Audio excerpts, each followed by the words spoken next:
तो ये होता है कैलकुलेशन का खेल। तो यहाँ पर कैलकुलेशन आना जरूरी है। अगर कैलकुलेशन नहीं आ रहा है, नंबर्स को अप्रोक्स नहीं कर पा रहे हो, तो एग्जाम में प्रॉब्लम होगी। सब कुछ तैयार है यहाँ पर, सब कुछ तैयार है, only you have to put the value. बस अब एकदम शांति प्रिय ढंग से वैल्यू पुट करो, कुछ नहीं देखना, बस ये फॉर्मूला लिखो, वैल्यूज लिखो, ये पुट करो, बस कैलकुलेशन करना है। Only I need a calculation. Hello everyone, तो बच्चों आज है अपना बेसिक मैथ्स एंड कैलकुलस का सेकंड लेक्चर। तो आई होप कि आपको प्रीवियस वन में कोई डाउट नहीं होगा। तो आओ बच्चों, हम लोग अपना सेकंड लेक्चर स्टार्ट करते हैं। So let's go. ये बैकग्राउंड का इमेज हम लोग बंद करते हैं, आ जाओ। हम लोग बोलना सेकंड लेक्चर आज स्टार्ट करते हैं।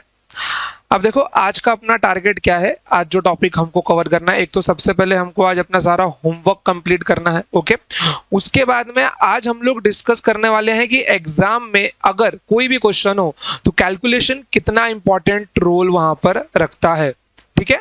तो हम लोग को आज कुछ प्रीवियस ईयर क्वेश्चंस देखने हैं, जिसके अंदर हम लोग सारे के सारे PYQs लगभग 4 से 5 क्वेश्चन होंगे, जिसकी कैलकुलेशन डिस्कस करेंगे। बस क्वेश्चन डिस्कस नहीं करेंगे, ओनली कैलकुलेशन पार्ट डिस्कस करना है कि कैलकुलेशन का अप्रोच कैसा रखना है, हमने अब तक जो भी सीखा है वो कहाँ अप्लाई होता है, ओके। फिर उसके बाद में लास्ट में हम लोग अपना ट्रिगोनोमेट्री स्टार्ट करेंगे। मेरे प्यारे बच्चों, ट्रिग्नोमेट्री बहुत ही इंपॉर्टेंट है, क्योंकि लगभग आपका 60% पार्ट कवर करते हैं। मतलब मान के चलो नहीं करके भी हर चैप्टर में भाई साहब रहते ही है, चाहे वो आपका 1D हो, 2D हो, लॉज ऑफ मोशन हो, WPE हो, फिर आपका रोटेशनल हो, वेव ऑप्टिक्स, SHM हो, कहीं भी हो, ट्रिग्नोमेट्री होता ही है, ठीक है। तो आओ, तो एकदम बेसिक से स्टार्ट करते हैं, जहाँ पे कल मैंने आप लोगों को छोड़ा था वहां से देखिए। तो ये क्वेश्चंस को मैं फटाफट निपटा देता हूं। तो 10 स्क्वायर माइनस ऑफ माइनस 10 का क्यूब, माइनस माइनस क्या होगा, प्लस होगा, तो यहाँ पे क्या मिल जाएगा, 10 स्क्वायर प्लस 10 क्यूब। कुछ नहीं करना है, 10 का स्क्वायर कॉमन लेना है, तो 1 + 10 विच इज नथिंग बट 1100 के बराबर होगा। कल का रिपीटेड क्वेश्चन है ये। 27 + 7 के पावर में 0 है, मतलब ये होगा 1, तो दिस इज 28। सेम क्वेश्चन यहाँ पर है, 9⁻0 इज 1, 9 + 1 10। यहाँ पर देखो 4 क्यूब माइनस 4 स्क्वायर है, तो यहाँ पर मैं अगर 4 का स्क्वायर कॉमन लूँ तो 4 - 1 कितना बन जाएगा, ये 16 × 3 विच इज नथिंग बट 48। समझ गए, 3 - 1 का स्क्वायर मतलब 1, 2। 4⁵/2, 4 को मैं लिख सकता हूँ 2 का स्क्वायर, द होल पावर 5/2, 2 से 2 कैंसल, 2 की पावर 5 मतलब 32, ठीक है। बेस से में पावर ऐड होगा तो 2 + 3 = t⁵5। 27 को लिख सकते हो आप लोग 3 का क्यूब, होल पावर 1/3, 3 से 3 कैंसल, आंसर इज 3। 8⁻²/3, 8 को लिख सकते हो 2 का क्यूब, द होल पावर 2/3, 3 से 3 कैंसल, तो 2² = 4। 27 is nothing but cube of 3, तो होल पावर 2/3, 3 कैंसल, 3 का स्क्वायर, आंसर इज 9। 1/, ध्यान से देखना, ये x² है, इसको मैं लिख सकता हूँ x की पावर 1/2, ओके। काम करता हूँ, थोड़ा सा कैलकुलेशन साइड में करूँ क्या, मे बी यहाँ पे शायद मेरा फेस आ रहा हो, ओके। मैं 2 मिनट के लिए ना अपना इमेज बंद कर रहा हूँ बच्चों, ठीक है। तो देखो यहाँ पर क्या मिल जाएगा, 1/2 x⁻² + 1/2, the whole divided bye x⁻5/2, ये ऊपर जाएगा तो क्या बन जाएगा, x की पावर -5/2 बन जाएगा। यहाँ पे देख लो, ये अपना बन जाएगा 3 का स्क्वायर, द होल पावर 5/2, 2 से 2 कैंसल, 3 का पावर 5, इसको मैं लिख सकता हूँ 3⁴ × 3, 3⁴ इज 81, 9 × 9, और यहाँ पर क्या मिल जाएगा, × 3 विच इज 243। ओके बच्चों, आई होप कि आपने नोट कर लिया होगा। आ जाओ, आई विल बी बैक। चलो आ जाओ, तो रिटर्न चलते हैं हम लोग अभी, ठीक है। देखो यहाँ पर, तो ये जो क्वेश्चन है बच्चों, ये PYQ है, ओके। तो ये क्वेश्चन CT में भी पूछा गया है, नीट में भी पूछा गया है, तो इसका केवल कैलकुलेशन अपने को देखना है कि कैलकुलेशन होता कैसे है। देखो यहाँ पर, जैसे कि एक चीज मैं आपको यहाँ पे बता दूं, सपोज करो कि कोई एक नंबर है, जैसे कि मैं यहाँ पे लिख दूं कि y is directly proportional to x, okay. y is directly proportional to x। तो एक बात ध्यान में रखना कि बच्चों यहां पर अगर ये साइन निकलेगा तो यहां पे कांस्टेंट k बैठता है डिवाइडेड बाय x। ओके मैं अगर यहां पर यही सेम नंबर देखते हुए मैं बोलूं कि ये कांस्टेंट सेम है तो यहां पर मैं दो नंबर लेता हूं, एक मैं लेता हूं y1 is directly proportional to x1 and y2 is directly proportional to x2। Condition क्या है, y का फंक्शन y1 भी है और यही y फंक्शन अपना y2, ये मींस फंक्शन सेम है बस नंबर अलग अलग होगा। ठीक है तो यहां पर जब ये निकलेगा तो यहां पे क्या आएगा, y1 equals to k x1 and y2 equals to k x2। कुछ नहीं करना है, कांस्टेंट दोनों का सेम है और मैं अगर दोनों को डिवाइड करता हूं तो क्या मिल जाएगा मेरे को, y1 upon y2 equals to k x1 divided by k x2। क्या मिल गया ये, y1 upon y2 equals to x1 upon x2। ठीक है तो मेरा यहाँ पे मुद्दा क्या है, मैं आपको ये यहाँ पे सिखाना चाहता हूं कि if y is directly proportional to x then हम लोग ऐसा लिख सकते हैं y1 upon y2 equals to x1 upon x2। मैं इन दोनों को डिवाइड कर सकता हूं, समझ गए, डायरेक्टली प्रोपोर्शनल साइन यहां पे आएगा। सपोज करो अगर यही इक्वेशन दिया होता if y is inversely proportional to 1 by x, ठीक है तो यहाँ पे इक्वेशन क्या मिल गया होता, y equals to k by x। इसी को देखते हुए मैं दो इक्वेशन तैयार कर लेता, y1 equals to k by x1 and y2 equals to k by x2। दोनों को डिवाइड कर दो यार, क्या मिल जाएगा, y1 divided by y2 equals to k by x1। नहीं तो एक काम करते हैं, रुको, क्या मिल जाएगा मेरे को यहाँ पे k by x1 divided by k by x2। ये क्या होगा, रिवर्स घूम के जाएगा। ठीक है तो मैं वो स्टेप भी यहीं पे लिख ही देता हूं। तो k बाय x1 ये क्या होगा, जब मल्टीप्लाई होगा ओके तो ये x2 ऊपर पहुंच जाएगा। ठीक है तो ये बन जाएगा x2 बाय k। तो आंसर क्या मिलेगा मेरे को, y1 by y2 is nothing but x2 by x1। Clear, कोई प्रॉब्लम यहाँ पे नहीं है। इसको लिखने का दूसरा तरीका क्या है, ध्यान से देखना आप लोग, इसको मैं क्या लिख सकता हूँ, इसको मैं लिख सकता हूँ y1 x1 equals to k and y2 x2 equals to k। दोनों को डिवाइड कर दूंगा मैं या दोनों को इक्वेट कर सकता हूँ क्योंकि अब कांस्टेंट बराबर है। तो y1 x1 equals to y2 x2, again क्या मिल जाएगा, y1 upon y2 equals to x2 by x1। मतलब क्या बोल रहा हूं, अगर इनवर्स का रिलेशन है तो 1 के सामने x का 2 आएगा और y2 के सामने x का 1 आएगा। क्लियर, कोई डाउट यहां तक नहीं है, चलिए आ जाइए।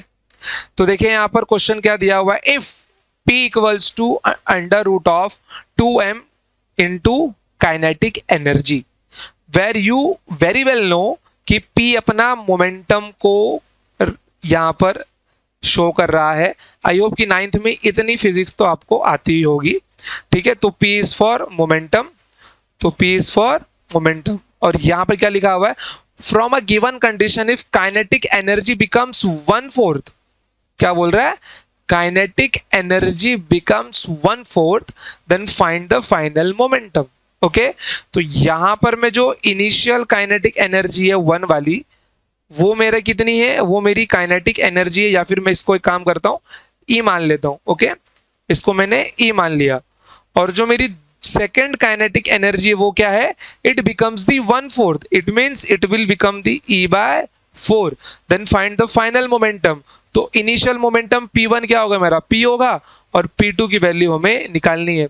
अब रिलेशन ध्यान से देखना आप लोग, इक्वेशन क्या दिया हुआ है, p equals to under root of 2 times kinetic energy. भाई साहब ये तो कांस्टेंट है, कांस्टेंट रुकता नहीं है, तो यहाँ पे क्या मिल जाएगा, p is directly proportional to under root के ई। ठीक है तो बस वही इक्वेशन है अपने पास, P1 बाय P2, बट मेरे को P2 चाहिए तो मैं P2 ऊपर रख देता हूँ, P2 divided by P1 direct का रिलेशन है। तो यहाँ पे क्या मिल जाएगा, kinetic energy 2 divided by under root of kinetic energy 1। Clear, तो देखो यहाँ पर P2 डिवाइडेड बाय P1 की वैल्यू P है, अंडर रूट ऑफ E2 कितना मिल जाएगा, दोनों का एक काम करो रूट कॉमन ले लो, तो E2 है आपके लिए E बाय 4 और ये e डिवाइडेड वाला उसके अंदर मल्टीप्लाई हो जाएगा, तो e से ही क्या हुआ, कैंसिल हुआ यहाँ पर। तो P2 डिवाइडेड बाय P 1/4 का रूट मतलब 1/2। तो यहाँ पर इनिशियल मोमेंटम क्या मिल जाएगा आपको, सॉरी P2 क्या मिल जाएगा आपको, P2 आपको मिल जाएगा हाफ ऑफ P। मीन्स अगर यहाँ पर एनर्जी 1/4 होगी तो मोमेंटम भी क्या होगा, आधा हो जाएगा। क्लियर, कोई दिक्कत यहाँ पे नहीं। इस क्वेश्चन को ऐसे भी कर सकते हो और वीडियो पॉज करके इसको लिख लो, इसको मैं अब दूसरा अप्रोच दिखाने जा रहा हूँ। ठीक है, एक ही क्वेश्चन के कम से कम 3-4 अप्रोच आपको कैलकुलेशन के मालूम होने चाहिए, ताकि अगर आप लोग कभी भी कहीं भी कोई सॉल्यूशन बुकलेट भी देखो ना तो कंफ्यूज ना रहो कि सर इसके अंदर कहाँ से ऐसे सॉल्व किया है। तो P² equals to 2m into kinetic energy. Okay, तो यहाँ पे रिलेशन क्या दिख रहा है, kinetic energy equals to P² by 2m। तो we can easily see that C kinetic energy is directly proportional to P². So kinetic energy 1 divided by kinetic energy 2, it is nothing but P1² by P2². E1 is nothing but E and it is E by 4 equals to P1² मतलब P का square, this is P2²। तो ये E से E cancel हुआ, तो यहाँ पे क्या मिल जाएगा मेरे को, ऊपर में 4, ये यहाँ पे भाग जाएगा और यहाँ पर क्या मिल जाएगा, P² divided by P2²। Square root लेंगे तो 2 equals to P by P2। P2 is nothing but 1/2 of P। ये हो गया सेकेंड अप्रोच इसी क्वेश्चन को करने का। ओके, कोई डाउट है यहाँ पे आपको, नहीं है? चलिए आगे बढ़ते हैं। ये वाला देखिए, if E equals to 2kp by r³ the distance becomes double, then find the ratio of final to initial electric field. Wait, okay, find the ratio of final to initial electric field। देखो final वाले को E2 बोल देती हूँ और initial वाले को E1 बोल देता हूं मैं। ओके, देती नहीं, देता हूं, सॉरी। ठीक है, आ जाओ। देखो तो यहाँ पे क्या मिल जाएगा, इक्वेशन से साथ में मैं देख सकता हूँ 2kp by r का क्यूब है। It means E is inversely proportional to r³। ध्यान में रखना, मैंने क्या बताया था, 1 के सामने 2 आएगा, 2 के सामने 1 आएगा। ठीक है, इसने फाइनल टू इनिशियल बोला है, मतलब 2 ऊपर आएगा 1 नीचे आएगा, तो 2 के सामने r1 और 1 के सामने r2। तो देखो यहाँ पर तो E2 divided by E1 equals to r1³ divided by r2³। समझ गए रिलेशन? ठीक है, चाहिए तो एक बार इसको भी बेसिक से देख ही लो यार। ठीक है, जब इसको निकालूंगा तो यहाँ पे क्या आएगा, कांस्टेंट मिल जाएगा, ER³ इक्वल्स टू कांस्टेंट। अब ध्यान से देखना, इसको मैं क्या लिख सकता हूँ, E1r³ equals to E2r2³। I hope इसमें तो डाउट नहीं होगा। अब इसने क्या पूछा है, E2 by E1 पूछा है ना, तो ध्यान से देखना, E2 divided by E1, E2 नीचे, सॉरी ये यहाँ पे आएगा, ये यहाँ पे आएगा। ठीक है, तो r2³ डिवाइडेड बाय r1³। कुछ नहीं करना है, अब वैल्यूज रख दो यार। तो क्या मिल गया, E2 divided by E1 equals to r2³ divided by r1³। रुको रुको रुको रुको रुको रुको, क्या हो गया ये?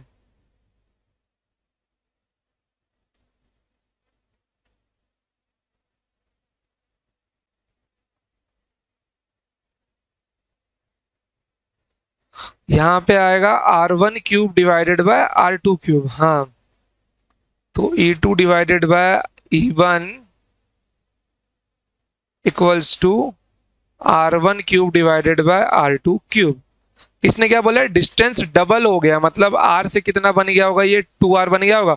तो r1 is nothing but r, but r2 is what, r2 is 2r। Okay, so E2 divided by E1, तो answer is what, r³ cancel होगा ना, तो r³ डिवाइडेड बाय 8r³, तो r³ cancel, answer is 1:8। So E2 ratio E1 कितना मिल जाएगा मेरे को, 1:8 मिल जाएगा। क्लियर? चलिए आगे बढ़ते हैं। अब देखिए यहाँ पर क्या दिया हुआ है, if a speed becomes half and retardation becomes double. देखो रिटार्डेशन, ये जो वर्ड है ना, इसका दूसरा नाम होता है, मीन्स ये एक्सलरेशन का ही एक टाइप है। रिटार्डेशन को मैं नेगेटिव एक्सलरेशन पढ़ता हूँ। ओके, इसको मैं क्या पढ़ता हूँ, नेगेटिव एक्सलरेशन। हम सब इसको देखते हैं, तो ध्यान में नहीं रखना है, सिर्फ ये जो ए है ये उसकी बात कर रहा है। ओके, अगर v आधा हो जाए, speed becomes half and retardation becomes double, okay, तो find ratio of stopping distance मतलब एस। ओके, जब इनिशियल टू फाइनल नहीं नहीं लिखा हो तो बाय डिफॉल्ट इनिशियल और फाइनली समझना चाहिए। अगर उसने मेंशन नहीं किया हो कि किसके किसके बीच चाहिए, तो यहाँ पे क्या मिल जाएगा, S1 डिवाइडेड बाय S2। ये रिलेशन बहुत ही अच्छा है क्योंकि ऊपर डायरेक्टली और इनवर्सली नीचे दोनों है।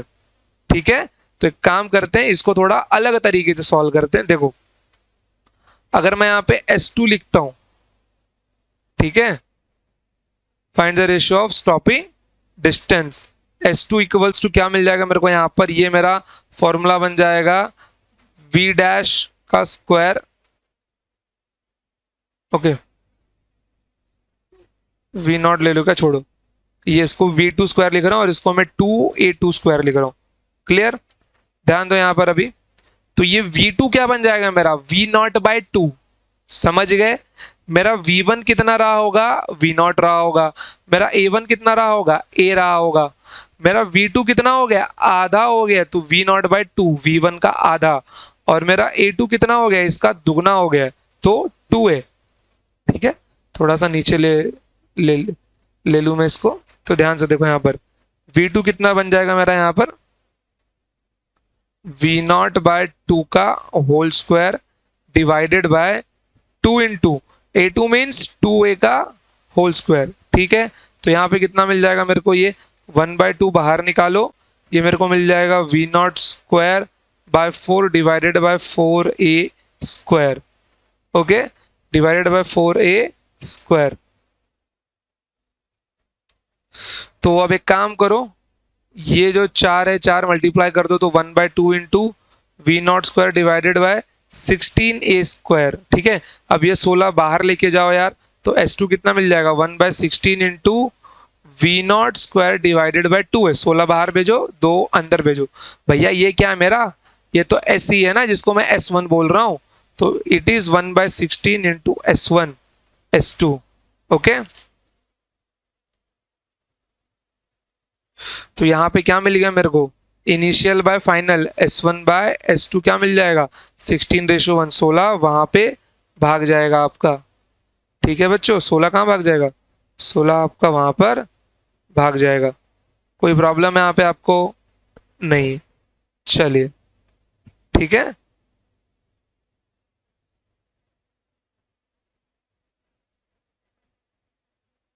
हम्म,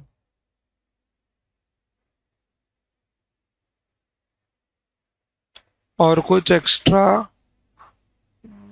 16 16 16, कहीं पे कैलकुलेशन मिस्टेक है क्या बच्चों, आई थिंक सो। रुको फिर से एक बार चेक कर ले, V2 is V not square bye 2, V not square bye 4, ये मल्टीप्लाई होगा इसके अंदर, तो V नॉट स्क्वायर बाय 16।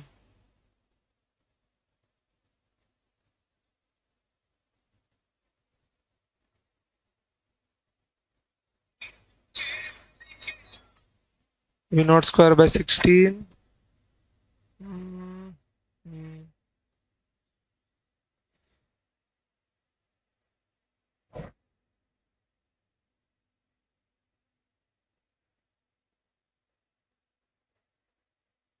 रुको यार, एक बार वापस सॉल्व करते हैं क्योंकि ये आंसर मैच नहीं कर रहा। रुको, फिर से सॉल्व करते हैं इसको। देखो यहाँ पर रिलेशन क्या है, यहाँ पर अगर मैं इसको S1 लिखता हूं तो S1 is directly proportional to V not square by A। Okay, and S2 is directly proportional to. Okay, तो क्या स्पीड बिकम्स हाफ, तो V नॉट क्या बन जाएगा, V नॉट 2 का होल स्क्वायर। ठीक है, the whole divided by A की जगह क्या आ जाएगा मेरे प्यारे बच्चों, 2A आ जाएगा। ओके, रुको रुको रुको, हाँ I think I found that. पिछले वाले कैलकुलेशन में ना शायद कहीं पे ना एक स्टेप चूक गया था। ये देखो, ये इसका स्क्वायर कैसे हो गया, तभी सोचू कि आंसर मैच का ही नहीं हो रहा है। चलो चलो, काटो इसको पूरा, काटो काटो काटो, फिर से करते हैं। ठीक है, ध्यान से देखो, S2 इज नथिंग बट, इसको एक काम करो आप लोग S1 बोल सकते हो अपना, ठीक है। चलो एक काम करें ना, एक दूसरे मेथड से ही सॉल्व कर लेते हैं यहाँ पे हम लोग, ठीक है। तो यहाँ पे क्या दिख रहा है, S1 is directly proportional to V not square by A and S2 is directly proportional to, यहाँ पे स्पीड क्या आधा है ना, तो V नॉट बाय 2 का होल स्क्वायर डिवाइडेड बाय 2 है, एक्सेलरेशन डबल है यहाँ पर, ओके। एक्सेलरेशन का यहाँ पर डबल है। या फिर एक काम करते हैं एकदम बेसिक से, लिख रहे हो कोई बात नहीं है, उसी के आगे कंटिन्यू करो। तो S is directly proportional to V1 square by A S1 and S2 is directly proportional to V2 square by A2. This is A1 and this is A2. अब दोनों का डिवीजन कर दो यार, तो S1 by S2 क्या मिलने वाला है, V1 square divided bye A1 into A2 ऊपर भाग जाएगा, यहाँ पे डिवाइड होगा दो के, तो A2 divided by V2 square. अभी यहाँ पे ध्यान दो, A2 बाय A1 कॉमन ले लो यार, तो A2 बाय A1 इंटू यहाँ पे क्या मिल जाएगा मेरे को, V1 by V2, V1 by V2 का whole square. So S1 divided by S2, A2 कितना है मेरा बच्चों यहाँ पर, A2 है मेरा 2A and A1 is A multiply by V1 कितना है मेरा V नॉट, ये मेरा है V नॉट बाय 2 का होल स्क्वायर, तो V नॉट कैंसिल, A से A कैंसिल मेरा, तो यहाँ पे कितना मिल जाएगा मेरे को, ये 2 होगा, ये ऊपर जाएगा तो 2 का स्क्वायर, ये 4 होगा, आंसर इज 8। तो S1 बाय S2 कितना मिल जाएगा मेरे को, मेरा आंसर इज 8:1। क्लियर, उसमें भी 8 ही आता, अगर आपने वो कैलकुलेशन लिखा है ना, तो एक बार उसमें से ना 2A का स्क्वायर निकाल दो आप लोग, ठीक है। चलिए सो मूव अहेड, रुको यार, शायद अपने को ना थोड़े और कैलकुलेशंस करने हैं, बट मैं यहाँ कहीं पे उसको इंक्लूड कर रहा हूँ, और क्वेश्चंस मैं आप सबको लिखवाता हूँ, आप सब ना लिखते चलिए मेरे साथ में, ठीक है। जैसे फॉर एग्जांपल मैं यहाँ पे एक मल्टीप्लिकेशन देता हूँ आपको, multiplication is 0.4 into 25, okay, and second one is 0.75 multiply by 25, okay बच्चों। फिर उसके बाद में अगला है 0.67 multiply by 12, 0.33 multiply by 15, 1.33 divided by 0.25, okay. Now next one is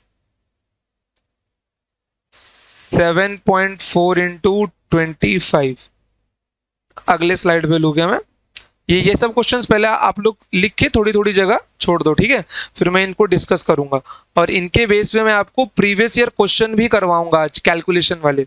7.4 into 25 and 2.66 multiply by 15, 8.75 multiply by 8, 6 multiply by 4.33, 6 multiply by 4.33 and 25 multiply by 0.6, ठीक है। And next one is ले लो 8.75 into 8। चलिए अब ये सारे क्वेश्चंस हमको फटाफट निपटाने हैं, तो ध्यान से देखो 0.4 into 25, 0.4 मतलब क्या होता है मेरा प्यारा बच्चों, फ्रैक्शन याद करो, 4 is 4/10, 4/10 मीन्स 2/5 into 25, तो 5 आंसर इज में 10। 0.75 को मैं लिख सकता हूँ 3/4, ओके, 3/4 into 25, ये कैंसिल नहीं हो रहा, आंसर इज 75/4। थोड़ा सा सिंपल करूँ क्या मैं, मेरे को आंसर पॉइंट में नहीं चाहिए, परफेक्ट चाहिए, तो इसको मैं 24 कर दे रहा हूँ, okay, I make it 24, point में निकाल लेना आप लोगों, ठीक है। तो आंसर इज 18, 4 6 24। 0.67 देखो 67 अच्छा नंबर नहीं लग रहा है, तो इसको अप्रोक्सीमेटली 0.66 मान लो यार, 0.66 मल्टीप्लाई बाय 12, 0.66 हमने देखा है मेरे प्यारे बच्चों क्या होता है अपना, ये होता है अपना 2/3 इंटू 12, 3 4 आंसर इज 8। तो ऐसा मल्टीप्लिकेशन देखना नहीं कि 67 से ही करना भैया, अपना क्वेश्चन एमसीक्यू अप्रोच में रहता है, तो कैलकुलेशन को थोड़ा हम अप्रोक्सीमेटली ले सकते हैं। तो 0.33 is 1.1/3 multiply by 15, answer is 5, okay, तो यहाँ पे ध्यान से देखो 1.33, 1.33 में आपको यहाँ पे तोड़ के दिखा देता हूँ, जिसको मैं लिख सकता हूँ 1 प्लस 0.33, तो 1 plus 1/3, answer is my 4/3, LCM ले लो, ठीक है। सो 4/3 डिवाइडेड बाय 0.25 मतलब 1/4, तो आंसर यहाँ पे कुछ नहीं आएगा, ये 4 ऊपर मल्टीप्लाई होगा, तो आंसर इज 16/3।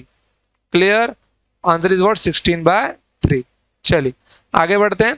7.4 इंटू 25। अब देखो यहाँ पर कुछ नहीं करना है, नंबर को ऐसा लिख लो 7 प्लस 0.4। वेट जरा, वीडियो ना बार बार चेक करना पड़ता है कि चालू है कि नहीं, क्योंकि इस लेक्चर को मैं फिर से रिकॉर्ड कर रहा हूँ, क्योंकि प्रीवियस वन में ना थोड़ी सी टेक्निकल इशू थी, तो मेरा कैमरा एकदम सब पॉज हो गया था, समझ गए। इसके लिए इसको ऐसा बार बार देखना पड़ता है बच्चों, ठीक है। चलो, तो देखो यहाँ पर इसको मैं क्या लिख सकता हूँ, 7 प्लस 0.4, इट मीन 7 प्लस 0.4 मतलब 4/10 और 2/5, 2/5 इंटू 25। कुछ नहीं करना है, 7×5 = 35 और 2 37/5 मल्टीप्लाई बाय 25, तो 5 से मल्टीप्लाई करूंगा, 7×5 = 35, हासिल लगा 3, 5×3 = 15 और 3 18, तो आंसर इज 185। कैलकुलेशन कर लिया होगा तो इसको मैं मिटा दे रहा हूँ, आई विल राइट डायरेक्ट 185। इसकी जो पीडीएफ मिलेगी उसमें अच्छे से सब लिखा हुआ रहेगा, ठीक है। इसको देखो यहाँ पर क्या लिखा हुआ है, 2.66 को मैं लिख सकता हूँ 2 प्लस 0.66, 2 प्लस 0.66 मल्टीप्लाई बाय 15, तो ये कितना बन जाएगा 2 प्लस 2/3 इंटू 15। ध्यान से देखो, 3 दूना 6, 2 8, 8/3 मल्टीप्लाई बाय 15, तो 3×5 = 15, answer is 40, answer is 40। Clear, यहां पर देखो यार, इसको यहाँ पर क्या लिख सकता हूं मैं, 8.75 को 8 प्लस 0.75 इंटू 8, इट मीन्स यहाँ पर क्या मिल गया मेरे को, ये 8 प्लस 3/4 इंटू 8, तो 8×4 = 32 और 3 32 और 3 35, 35/4 मल्टीप्लाई बाय 8, तो 8 दूनी 4 दूनी 8, 5 दूनी 10, कैरी 1, 3 दूना 6, 7 70, वैसे डबल भी होता है, ठीक है। तो 6 इंटू 4.33, सिंपल है ना, 6 इंटू 4.33 मतलब 4.0.33, तो answer is 6 into 4 plus 1/3, answer is 4 3 = 12 plus 1 13, 13/3, तो 13/3, 3 2 = 6, 13 2 = 26। अब बताओ यार, यहाँ पे मल्टीप्लाई करते तुम लोग तो कितना टाइम जाता आप लोगों का, तो कैलकुलेशन ना थोड़ा स्पीड में अप्रोच रखो, अब समझ गए। यहाँ पे क्या लिख सकते हो, 25 इंटू 6, 0.6 मतलब 6/10 मतलब 3/5, 5 आंसर इज 15। 8.75 को क्या लिख सकते हो, 8 प्लस 0.75 इंटू 8, सो यहाँ पे क्या मिल जाएगा मेरे को, 8 प्लस 3/4 इंटू 8। अच्छा, फिर से वही है क्या, छोड़ो, क्वेश्चन तो हो गया ये, आ जाओ आगे बढ़ते हैं। ये भी अपना हो ही गया, ये भी हो ही गया, ये भी हो ही गया, रूट वाला बाकी है लग रहा है। आओ देखो यहाँ पर, अगर ऐसा लिखा हो √2 इंटू √2, तो जब सेम नंबर का रूट मल्टीप्लाई होगा तो आंसर उसका पॉजिटिव वही नंबर होता है। मतलब मैं क्या लिख रहा हूँ, √x into √x, it is nothing but x की पावर 1/2 इंटू x की पावर 1/2, बेस सेम है तो पावर क्या होगा, ऐड होगा, 1/2 प्लस 1/2, तो आंसर इज x की पावर 1 और x। समझ गए, चाहे कोई भी नंबर हो, अगर ऐसा लिखा हो, मान लो 2 डिवाइडेड बाय √2 लिखा हो, तो ये आपको क्या मिल जाएगा,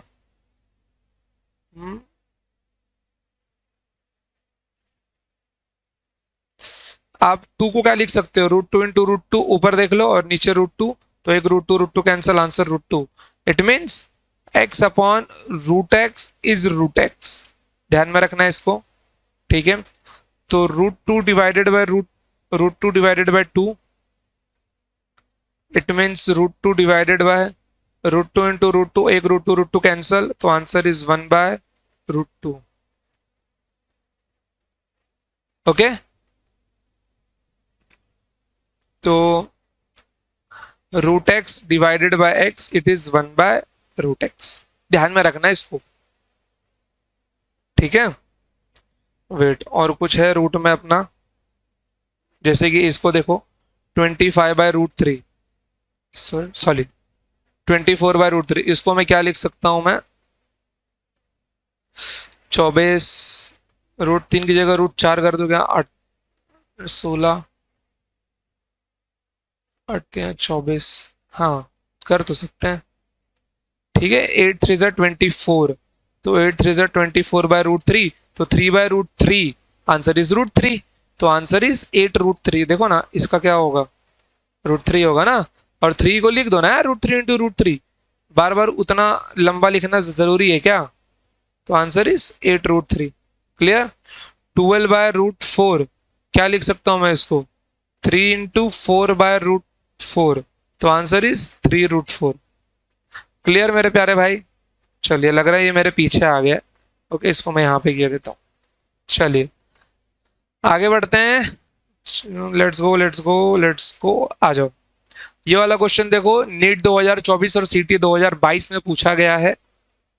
ओके बच्चों, क्वेश्चन क्या है, bob is whirled in horizontal plane by means of a string with an initial speed omega rpm. The tension in the string is T. If the speed becomes 2 omega while keeping the same radius, the tension in the string becomes. Question नहीं समझना है, question नहीं समझना है, सिर्फ calculation करना है। यहाँ पे मैं आपको सारी वैल्यूज दे रहा हूँ, क्वेश्चन नहीं समझना है, वापस बोल रहा हूँ, कैलकुलेशन समझना है बस। सारी गिवन वैल्यूज मैं दे रहा हूँ, फॉर्मूला में पुट करना है बस, फॉर्मूला भी मैं दे रहा हूँ, समझ गए, क्वेश्चन स्किप नहीं करना है। तो ध्यान से देखो, यहाँ पे T1 की वैल्यू T दी गई है, ω1 की वैल्यू ओमेगा दी गई है, और T2 की वैल्यू फाइंड करनी है, ω2 की वैल्यू 2 ओमेगा है। क्लियर। चलिए, तो ये रिलेशन दिख रहा है, फॉर्मूला दिख रहा है, इसने क्या बोला है, keeping the same radius, mass तो कांस्टेंट ही रहता है, आर भी सेम है, it means T is directly proportional to omega square. तो I can write T1/T2 is ω1 square divided by ω2 square. तो T1 की वैल्यू T है, T2 फाइंड करना है, ω1 is nothing but omega square, ω2 is nothing but 2 omega square. तो ये क्या बन जाएगा मेरा, omega square divided by 4 omega square. Okay बच्चों,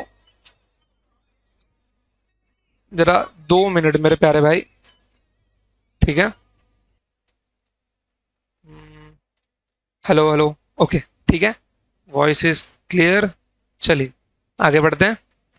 देखो यहाँ पर, तो omega square 2 omega square is 4 omega omega cancel, तो T divided by T2 is 1/4। तो यहाँ पर मेरे को T2 कितना मिल जाएगा, T2 is nothing but 4T, तो आंसर इज D। ठीक है बच्चों, यहाँ पे आपको सिर्फ और सिर्फ कैलकुलेशन सीखना है बस। क्वेश्चन नहीं समझ में आ रहा, डोंट वरी ना यार, मैंने सीखने को थोड़ी बोला सवाल, क्वेश्चन छोड़ के कोई भी नहीं जाएगा, समझ गया, बस कैलकुलेशन सीखना इंपॉर्टेंट है यहाँ पर। चलिए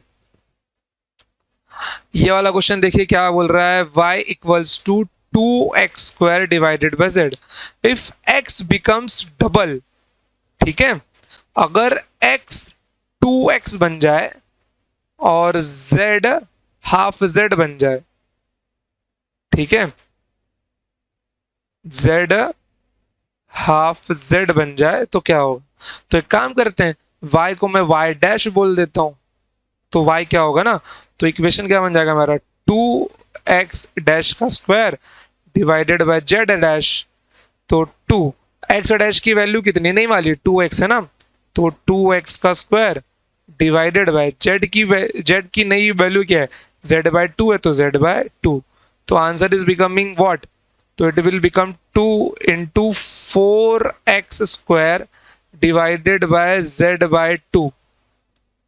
ओके, z/2।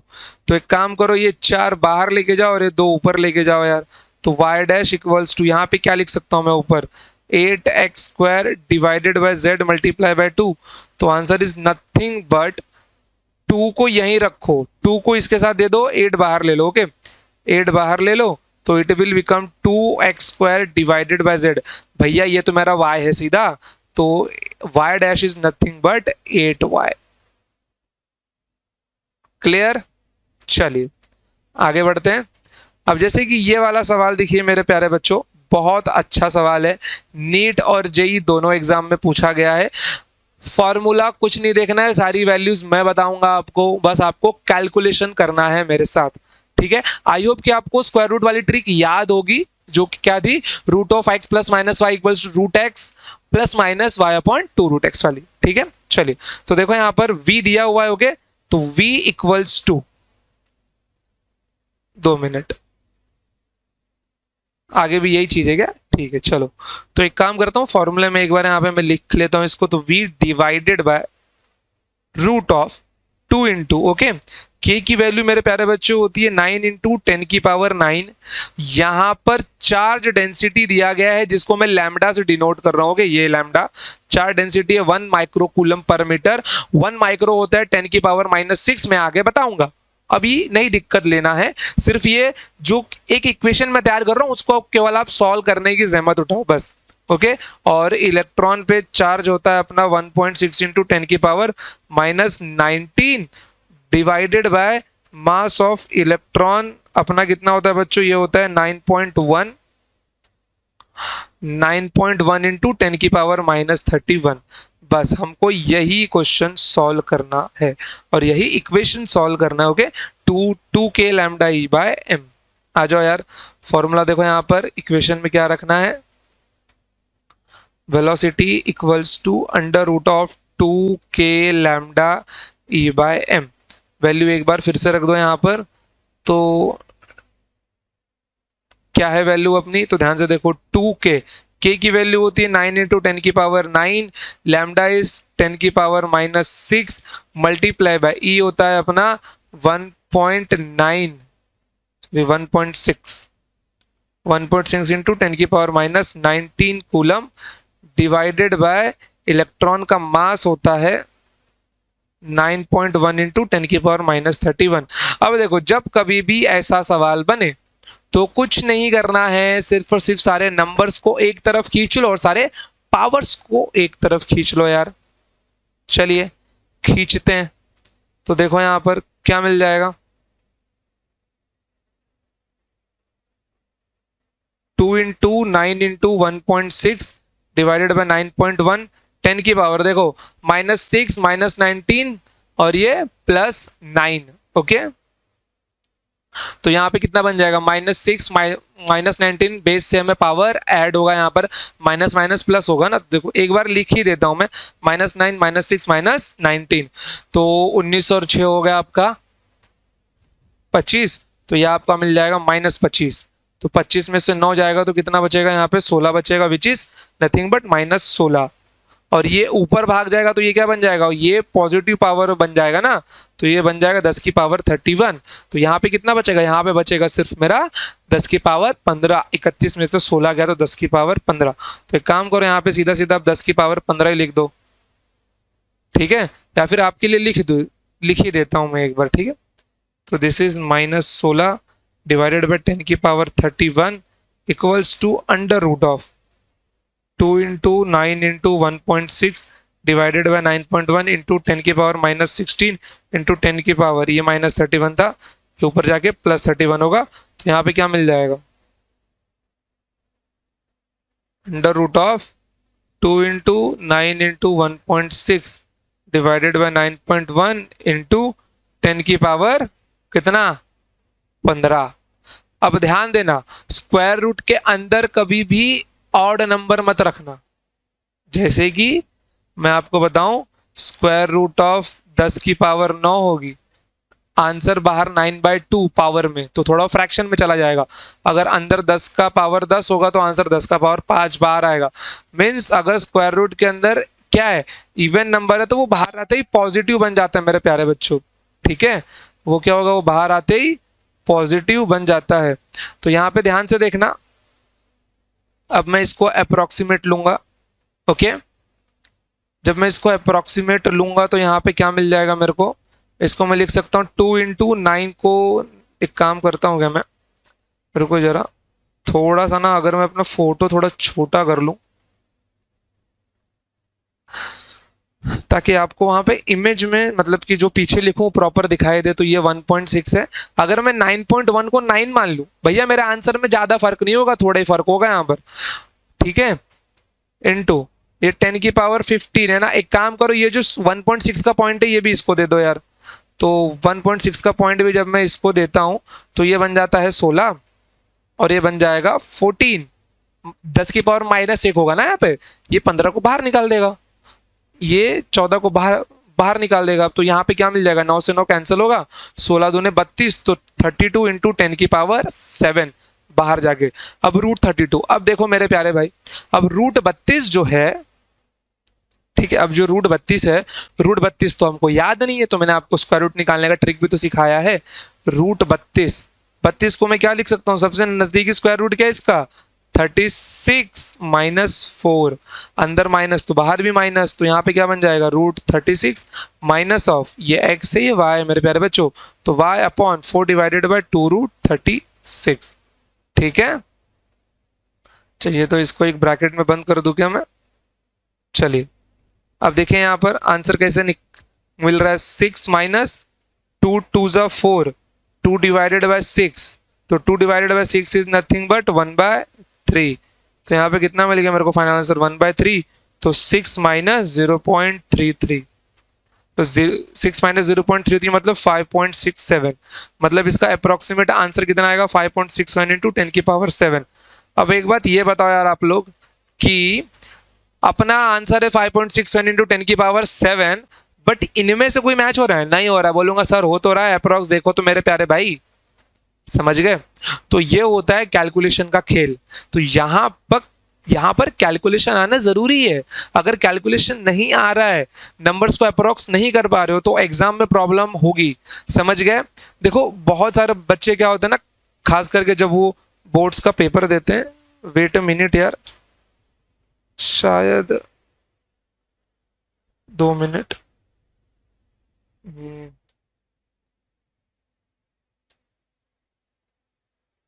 किसका था ये, पता नहीं, चलो ठीक है यार, आ जाओ। देखो यहाँ पर इसको वापस नॉर्मल कर दूं। देखो क्या होता है ना, जब बच्चे बोर्ड का पेपर देते तो वो लोग लॉग बुक को प्रेफरेंस देते हैं, क्यों, लॉग बुक कैलकुलेशन को इजी कर देता है, ठीक है। बट मेरा ऐसा मानना है बच्चों कि अगर कैलकुलेशन फास्ट करनी है तो square, tables, cube and fractional values ये याद होनी ही चाहिए। फ्रैक्शनल वैल्यूज की तो बार बार आपको प्रैक्टिस करनी पड़ेगी, ताकि कम से कम 1/21 तक का फ्रैक्शनल वैल्यूज आपको याद हो। अगर वो फ्रैक्शनल वैल्यूज आपको याद है तो विदाउट लॉग टेबल आपका कैलकुलेशन धुआंधार तरीके से भागता है, समझ गए। अब एक बात बताओ, क्या आप लोग √32 याद रखते, नहीं रखते ना, इसके लिए। चलिए तो आगे बढ़ते हैं। ये वाला सवाल देखिए, डेटा मैंने पूरा फिल किया हुआ है, कुछ नहीं करना है यार मेरे प्यारे बच्चों, सवाल मत पढ़ो, नीट 2024 का सवाल है, सीधा सीधा यहाँ पे आपको सॉल्व करना है। 0.007 multiply by 2 into 22/7 into 4.5 into 10 की पावर -2, बस इसको सॉल्व करके आंसर मैच करवा दो बस, और कुछ भी नहीं करना है। तो यहाँ पर 7 को लिख सकता हूँ मैं 7 इंटू 10 की पावर -2, तो ये 2 इंटू 22/7 इंटू 4.5 मतलब 9/2 इंटू 10 की पावर -2। नंबर को जितना इजी कर सकते हो इजी बनाओ, डेसिमल में मत छोड़ो उनको, समझ गए। सबसे पहली बात, सबसे पहला नोट जो पॉइंट करना है कि स्क्वायर रूट के अंदर कभी भी ऑड नंबर 10 के पावर में नहीं होना चाहिए न्यूमेरिकल्स के लिए, ओके। सेकंड नोट क्या करना है आपको, अगर डेसिमल है तो उसको रेशियो में लाओ इफ पॉसिबल, ओके। तो ये ध्यान से देखना, ये 7 से ये 7 कैंसिल हो गया, ये 7 से ये 7 कैंसिल हुआ, ये 2 से ये 2 कैंसिल हो गया। तो यहाँ पे क्या मिल गया, 22 इंटू 9 इंटू ये -2 ये -2 10 की पावर -4, ये क्या बन जाएगा आपका 198 इंटू 10 की पावर -4। तो 198 इंटू 10 की पावर -1 इंटू 10 की पावर -3, क्यों, क्योंकि 198 न्यूटन नहीं है, देखो यहाँ पर 198 के साथ में और नंबर भी है, तो ये आंसर नहीं होगा, ये भी नहीं है, ये भी नहीं है, ठीक है। ये मेरे को मैच करवाना है, 1.98 दिख रहा है, लेकिन इसको मैं जब बाहर निकालूंगा तो ये क्या बन जाएगा मेरा 198 इंटू 10⁻²2 मिली, मतलब होता है -3। मैं आपको बताऊंगा ये -5 हो गया, अपना -4 है, तो ये आंसर भी नहीं है। तो ध्यान से देखो यहाँ पर 190, ठीक है। ये अब एक पॉइंट यहाँ दे दो तो ये क्या बन गया 10⁻³ न्यूटन, तो ये 19.8, ठीक है। 10⁻³ मतलब मिली न्यूटन, तो option C is our correct answer. बस कैलकुलेशन करना है, बस कैलकुलेशन करना है और कुछ भी नहीं करना, समझ गए। कोई प्रॉब्लम है यहाँ पर? मीन्स रूट के अंदर क्या रखना है आपको, सिर्फ और सिर्फ दो चीजें सीखी। नोट 1, रूट के अंदर 10 के पावर में इवन नंबर। नोट 2, डेसिमल में दिया है, फ्रैक्शन में ब्रेक कर दो, पॉसिबल है और नंबर कटना भी चाहिए। जैसे कि यहाँ पे ध्यान से देखो, मैं इस पाई को ना 3.14 भी रख सकता था, लेकिन मैं देखा कि यहाँ पे कहीं 7 बन रहा है, तो पाई को 22/7 रखने में मेरा फायदा था, समझ गए। इसको देखो, जैसे यहाँ पर क्या पूछा गया है, द कंप्रेसिव फोर्स, फोर्स की वैल्यू पूछी है, कुछ नहीं देखना, मैं फॉर्मूला बना के दे रहा हूँ, केवल आपको सॉल्व करना है बस। मैं यहाँ पे वैल्यू भी रख के दे रहा हूँ आपको, ठीक है।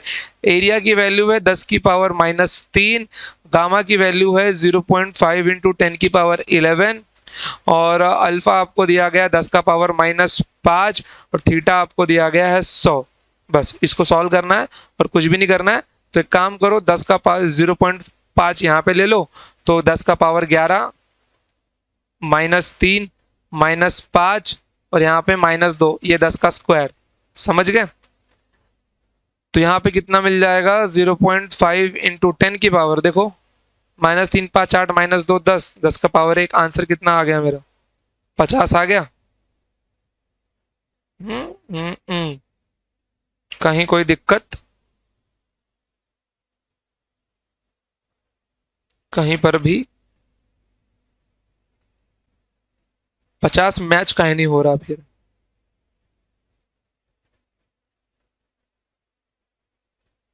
ओके मेरे प्यारे भाई, ये +2 है। ओके चलो कोई नहीं, फिर से करते हैं इसको।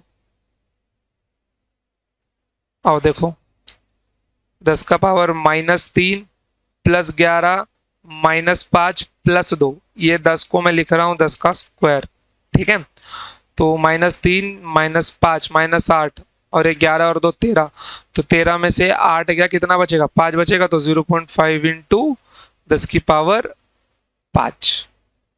10⁻5 और ये इसको 1 10 इसको दूंगा तो ये 5 बन जाएगा, 1 10 और दूंगा तो 50 बन जाएगा, 10⁻3 न्यूटन। तो option D is my correct answer. कैसे लिख सकते हो इसको यार, 5 इंटू 10⁻4 और 50 इंटू 10⁻3। क्लियर, कोई परेशानी नहीं है। चलिए ये वाला क्वेश्चन ना, एक काम करो, इसको थोड़ा सा साइड में रखो, इसका कैलकुलेशन थोड़ा इंटेंस है। हाँ ये वाला क्वेश्चन कर सकते हैं। सब कुछ तैयार है यहाँ पर, सब कुछ तैयार है, ठीक है बच्चों। Everything is ready, only you have to put the value. बस अब एकदम शांति प्रिय ढंग से वैल्यू पुट करो, कुछ नहीं देखना, बस ये फॉर्मूला लिखो, वैल्यूज लिखो, ये पुट करो, बस कैलकुलेशन करना है। Only I need a calculation. चलो, t² is nothing but 5/20 means 5/20 का स्क्वायर, तो 25/400 इक्वल्स टू क्या है यहाँ पर 4π²। Magnetic moment is what 9.8 weight, decimal है तो यहाँ पे मैं मल्टीप्लाई लगाऊंगा, तो 9.8 into 10⁻⁻6 the whole divided by magnetic movement है अपना, तो यहाँ पे क्या मिल जाएगा भैया x इंटू 10⁻⁻5 इंटू बी की जगह क्या लिख दूंगा मैं 49 इंटू 10⁻⁻3। क्लियर, कोई प्रॉब्लम है आप तक? नहीं। तो ये क्या बन जाएगा 25 और 400 को डिवाइड करूंगा तो ध्यान से देखना, ठीक है। 25 1 25, कितना बच गया 15 बच गया, तो 25 6 150, तो answer is here 1/16 equals to, देखो ऑप्शन में π² है, इसके लिए मैं π² को एलिमिनेट नहीं करूंगा, एज इट इज छोड़ूंगा, तो 4π² इंटू 9.8 का जो ये जो डेसिमल है ना, इसको देंगे तो ये क्या बन जाएगा 10⁻⁻7 बन जाएगा, तो 98 into 10⁻⁻7 divided by x into 49 into 10 की पावर माइनस 8। क्लियर? ध्यान दो यहाँ पर, ये 49 टू जा 98 टाइम्स निकल जाएगा, -5 -3 -8 होगा, ये ऊपर जाके क्या बन जाएगा, +8 बन जाएगा। तो देखो यहाँ पर क्या मिलेगा, 1/16 equals to 4 pi square into 2 into 10 की पावर -7 इंटू 10 की पावर 8। 10 की पावर 1 यहाँ पे बचेगा मेरा, और नीचे सिर्फ क्या बचेगा, x। चलिए, तो 1/16 equals to 4 pi square multiply by 2 into 10 की पावर 10 की पावर 1 डिवाइडेड बाय x। तो बस अब काम कुछ नहीं बचा, x को यहाँ भेज दो, 16 इंटू 4 पाई स्क्वायर इंटू 20। तो यहाँ पे क्या बन जाएगा, 16 इंटू 80 पाई स्क्वायर, 16 8 जा 128, एक जीरो है तो 1280 पाई स्क्वायर। तो your answer is ready, answer is option B. Clear? अब देखो यार, वैसे तो इस क्वेश्चन को सॉल्व करने का और इजीएस्ट अप्रोच है, जैसे कि ध्यान से देखो तो ऑप्शन में दिख रहा है मुझे कुछ नहीं, मैं दिखाता हूं और इजीएस्ट अप्रोच क्या है आपका इस क्वेश्चन को सॉल्व करने का। अगर आप लोग ध्यान से देखो तो यहाँ पर क्या है, मेरा 4 पाई स्क्वायर है, ये x यहाँ पे जाता तो सारा नंबर मेरा यहाँ पे आता, मतलब मेरा आंसर जो भी होता वो क्या होता है। एक काम करता हूँ, मैं स्लाइड को कॉपी कर लूँ जरा, एक मैं सेकेंड अप्रोच दिखाता हूँ आपको, ठीक है, एक सेकेंड अप्रोच दिखाता हूँ मैं, बहुत अच्छा है वो, बट वो सिर्फ नजरिए का बात होता है, ये पिछले वाले स्लाइड में है अपने, ठीक है। ध्यान से देखो, यहां पर मुझको क्या चाहिए, मैग्नेटिक मूवमेंट में x रखा हुआ, x की वैल्यू चाहिए मुझे, m में x रखा हुआ है, तो मैं उसको सिर्फ m ही रखता हूं अब अभी के लिए, ठीक है। तो यहां पर मुझको क्या मिल जाएगा, ध्यान से देखो, अगर मैं m को यहां भेज दूं तो m equals to 4 pi square into I divided by T square into B, और अच्छे से क्या लिख सकता हूं, 4 pi square I divided by T square into B, ऐसे लिख सकता हूं मैं। कुछ नहीं करना है, अब एक काम करो, ऑप्शन पे जाओ। ऑप्शन क्या है, सारे के सारे ऑप्शन इंटीजर टाइप है, ठीक है, सारे के सारे ऑप्शन कैसे, इंटीजर टाइप है, मतलब परफेक्ट नंबर है। मीन्स मुझे क्या पता है मेरे प्यारे बच्चों कि इसको सॉल्व करके भी एक परफेक्ट नंबर आएगा। एक और बात, ये पाई स्क्वायर इसके साथ नहीं है, पाई स्क्वायर को बाहर ही रखो, आई डिवाइडेड बाय पाई स्क्वायर, क्योंकि पाई स्क्वायर को हमने एलिमिनेट ही नहीं किया है। ओके, मतलब मैं क्या देख सकता हूं, मतलब मैं ये देख सकता हूं कि मेरा जो आंसर होगा मेरे प्यारे बच्चों वो 4 का मल्टीपल होगा। मेरा आंसर क्या होगा, 4 का मल्टीपल होगा, और 4 का मल्टीपल बस मुझे चेक करना है। तो 50 is not the multiple of 4, 5 is not the multiple of 4, 128 not the multiple of 4, no no no no, 128 the multiple of 4 बिल्कुल है। तो मतलब मेरे दो ऑप्शंस क्या हो गए मेरे प्यारे बच्चों, मेरे दो ऑप्शंस यहीं पे नलीफाई होके चले गए, बचा केवल सी और डी। मतलब कि मेरे को अगर ऑप्शन तुक्का भी मारना पड़ जाना एग्जाम में, तो मेरे पास रास्ते हैं कि मैं तुक्का भी मार सकता हूं, और मेरे क्वेश्चन के चांसेस जहां पहले एक ऑप्शन करेक्ट होने के चांसेस 25% है, यहाँ पे वो चांस बढ़ के 50% हो गए। समझ गए? तो ये बस दूसरा अप्रोच है, क्या पता अगर ये नंबर 127 होता तो मैं सीधा खट से बी मार दिया होता। क्लियर है? चलिए इसको छोड़ दो, इसको देखो आप लोग, 1 पीको, ठीक है, P is for pico, okay, and N is, ये एन है अपना, तो N is for nano, this symbol is known as micro, 1 milli, and this K is for kilo, 1 capital, M is for mega, and G is for giga. ये उनके side में उनके SI unit लिखे हुए हैं, तो इनको इतना सीरियसली नहीं लेना है, ठीक है प्यारे बच्चों। तो यहाँ पे P को मतलब आपका होता है 10 का power -12, and C is for coulomb unit. 1 nano, nano is for 10 की पावर -9, जैसे कि अगर ऐसा लिखा हो 1 पिकोमीटर लिखा हो, इट मीन्स 10 की पावर -12 मीटर लिखा हुआ है, ठीक है। अगर 1 नैनोमीटर लिखा हुआ हो तो 10 की पावर -9 मीटर लिखा हुआ है। माइक्रो, माइक्रो इज फॉर 10 की power -6, F is for Faraday, and this is for Coulomb। तो अगर 1 माइक्रोमीटर लिखा हो तो 10⁻⁻6 मीटर। मीन्स इंपॉर्टेंट क्या है, इनका number representation. 1 milli is for 10⁻3, 1 kilo is for 10⁻+3, 1 mega is for 10⁻+6 and 1 giga is for 10⁻+9 and last में आता है 1 आर्मस्ट्रॉन्ग इज 10⁻10। ओके, अब देखो यहाँ पर, जैसे कि यहाँ पे मैं अगर 1 फर्मी मीटर लिखूं, F is for fermi, it is 10⁻⁻15, 10⁻⁻15 metre. Okay, where F is for what, F is for fermi. Okay, तो इतना याद होना चाहिए मेरे प्यारे बच्चों, समझ गए आप लोग? Let's see. ओके, तो 1 घंटा तो होने आ ही गया मेरे प्यारे बच्चों। तो ट्रिग्नोमेट्री स्टार्ट करना है कि नहीं करना यार? मतलब कि आज हमने मोर देन इनफ तो देख ही लिया है, लगभग लगभग। ठीक है, एक काम करते हैं, एक छोटा सा कंसेप्ट अपना और उसको देख लेते हैं। हाँ, इसको याद कर लेना, बिल्कुल भूलना नहीं है। अच्छे से नोट्स में 2 से 3 बार लिख के करना कि microwave 10⁻⁻6, milli 10⁻⁻3, 1 pico is 10⁻⁻12, 1 fermi is 10⁻⁻15। समझ गए? 1 mega is for 10⁻⁻16, sorry 1 mega is for 10⁻+6 and 1 giga is for 10⁻+9। चलिए आगे बढ़ते हैं। देखिए यहाँ पे क्या लिखा हुआ है, इस 1 डिवाइडेड बाय 0 इज इनफाइनाइट। हाँ या ना भैया? हाँ होता है। मेरे बोलने का मतलब क्या है, देखो इनफाइनाइट क्या है ना, इनफाइनाइट मतलब कि आप लोग बोल सकते हो कि एग्जिस्ट तो करती है, बट इस मामले में आप लोग ऐसे देख सकते हो उसको, जैसे कि ऐसा मैं अगर बोलूँ कि सपोज करो मैं अगर लिखूं 1 मीटर इज इनफाइनाइट टाइम्स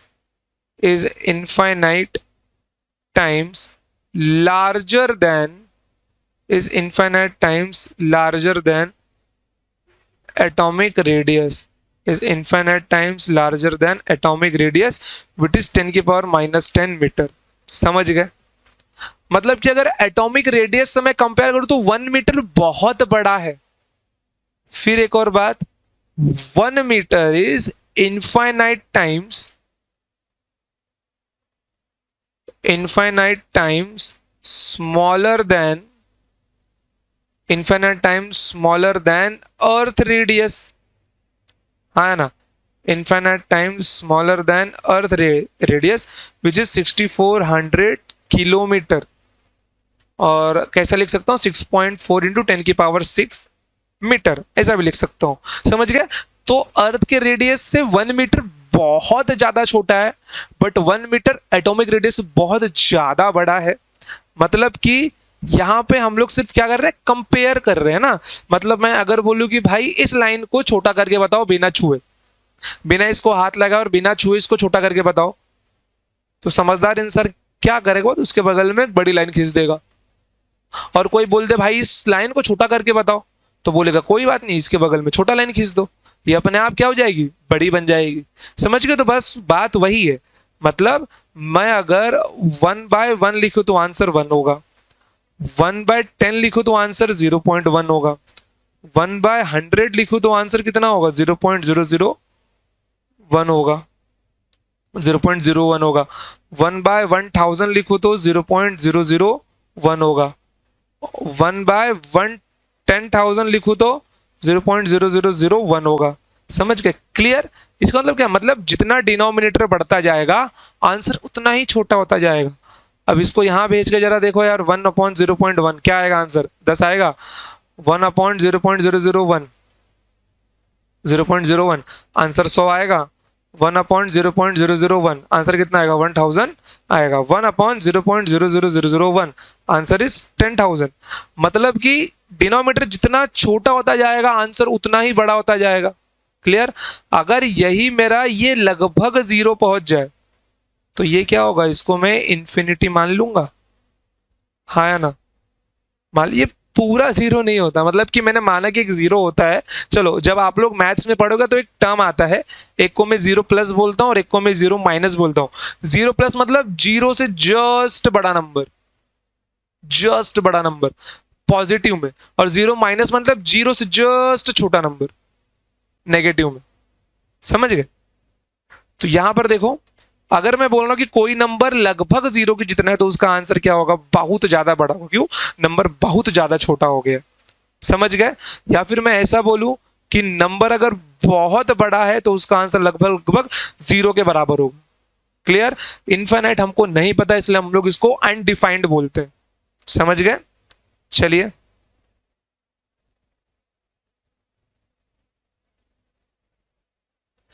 देखिए जरा, जैसे कि यहां पर मैं अगर लिख दूं 2 raised to 0 is 1, but 2 raised to infinity, आप लोग इसको इन्फिनिटी और अनडिफाइंड ही बोलेंगे। ओके, इसको अनडिफाइंड भी बोला जाता है। अगर 2 raised to -infinity हो तो हम सबको पता है 1/2 raised to infinity बन जाएगा, and 1/2 raised to infinity is infinity which is nothing but zero. Means अगर ऐसा लिखा हो a raised to 0 is 1, a raised to infinity is infinity, a raised to -infinity is 0।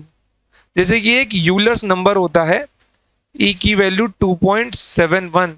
Okay, तो e raise to infinity इसको मैं infinity लिख सकता हूं, और e रेज टू -infinity इसको मैं जीरो लिख सकता हूं।